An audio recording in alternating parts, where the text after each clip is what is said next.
What is going on, guys? My name is Orokaboss. Welcome to today's matchup. Now today we have a matchup between Dwarfs and Empire. Now traditionally I think this is a matchup definitely in favor of Dwarfs, because in game 2 the cavalry play is not really gonna play out against Dwarfs, and especially when I see this kind of loadout this Dwarf player is bringing, it's gonna be a tough nail to bite. Like, we have two hammers at the very back as reserve unit. We have Longbeards times 4, very solid. We have Buckman Rangers times 4. We have a front line consists of 5 minor blasting charges. Now, looking at this Empire army, it's very creative, I can say. We have two Rake Guard in the forest. Rake Guard are amazing in this matchup if played correctly, but if you got a bad matchup for the Rex Guard, they're gonna get shredded. And we do have a handgunner unit in the forest as well.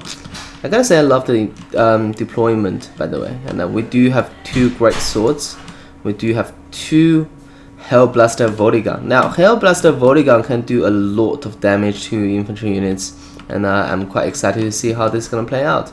And also we have another handgunner and a front line of swordsmen, including Sons of Sigma, and also a Boris Topbringer with pretty much all his kit on a horseback. And we also have a bright visor with the sword of flame, and also the burning head. Yeah, there you go, and kindle flame. All right. So right from the get-go, because Empire brought artillery, Dwarfs haven't bring any artillery, so Dwarfs are pushing in as expected. But I gotta say, this is a gigantic Dwarf army. I never seen this many Dwarfs on the battlefield before, I gotta say. And I believe it was a 19 or maybe 20 stack. And soon we're gonna be in range of the Hellblaster. There you go. Now I really want to see how effective these Hellblasters are. It seems like pretty effective, but didn't kill a lot of miners at the moment. It seems like the shots are just at the edge. It's always targeting here. There you go. Now we're talking about. But I think a better unit would be on these Buckman Rangers though. And as soon as the Longbeards and Hammers in range, I think Hellblaster should be switching on Longbeards and Hammers. But right now Hellblaster are blasting away onto the miners. And I want to stop right here. The flaming sword of rune is good, but it's not really the case here, because as you can see, it gives a magic ammunition, which means all the missile damage is gonna be magic, and Dwarf has a flat magic resistance of 20%. So I definitely don't think casting that, like, normally it would be really good for artillery, but not in this case. It's just gonna negate a lot of damage for your opponent. So I'm not too sure why you want to cast a sort of the sword buff on the artillery against Dwarfs. It's just not worth it.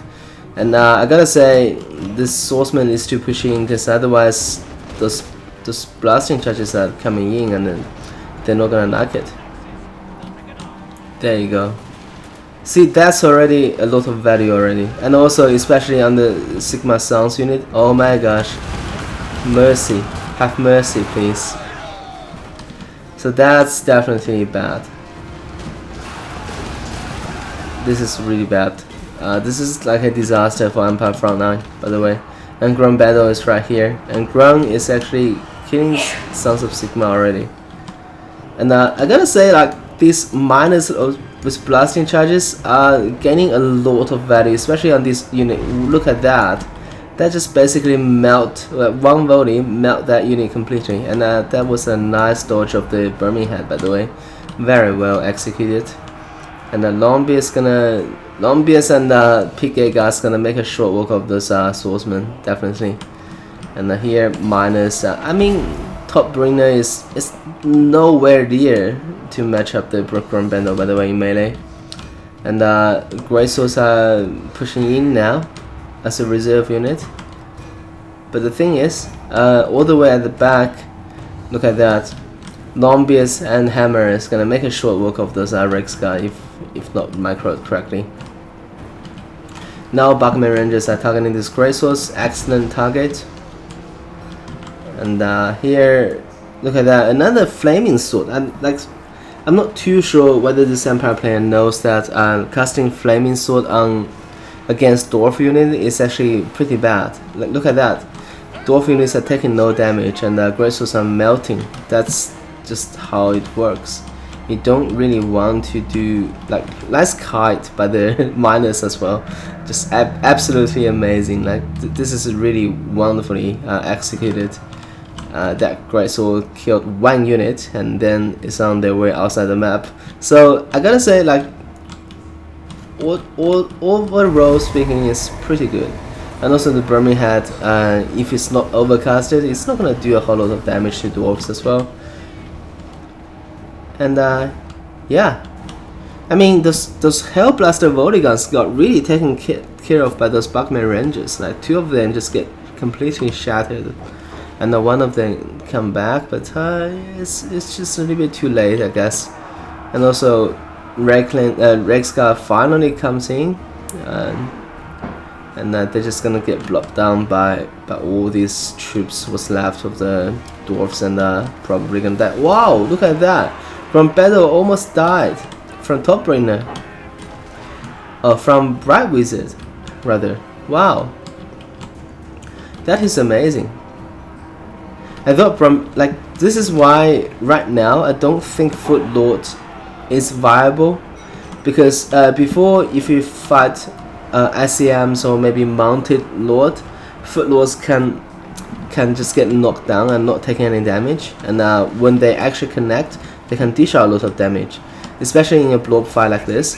I was expecting Grombrindal to take no damage, but right now, as we can see, it's not the case, because right now Foot Lords are gonna take a lot of damage. Like I had a game where Murasi on Foot just basically died 100 to 0 from 1 dragon charge. That's just in my opinion, this is a terrible update for Foot Lords, by the way, because Foot Lords were not the meta, and right now they just take more damage and makes them even more not viable.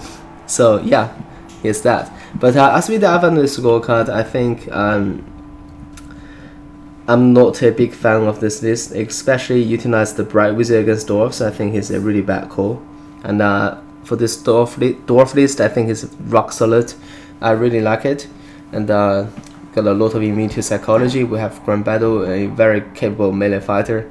And then we have like those miners were gaining a lot of value, just basically melting the swordsman. I really like it. And yeah, OTO speaking, I think is a very good demonstration between the matchup between the 2 factions. And right now, in my opinion, I definitely think Dwarf has the edge against Empire, but Empire has to bring some sort of a really tailored list to fight Dwarves. All right, that's the video. Hope you guys enjoyed it. For now, Orokaboss signing off.